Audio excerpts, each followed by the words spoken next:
Na Wakristo wengi wanaingia hell.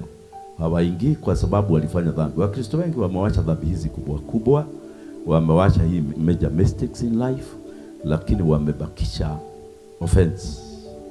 Wamekosana na watu na wamekataa kusuluhisha. Hiyo peke yake ndio itafaa akwambie sikujui. I don't know you.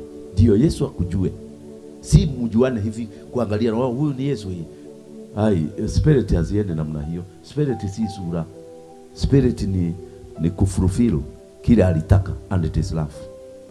Tajiri alisema maneno, tajiri wa Lazaro alisema, mtu akitoka hapa kwa wafu aende explain watu wale wanaishi ya kwamba wakienda mazishi hata iwe mzuri namna gani watu hawafiki mbinguni. Akaambia Mungu, mtu arudi wapi? Hawafiki. Mungu alisemaje? Hakuna mtu atarudi. Wale wahubiri wako duniani wametosha. Hata sisi leo tunaulizanga hivyo. Mtu yetu yule alikufa, si arudi atuambie kuna kaaji.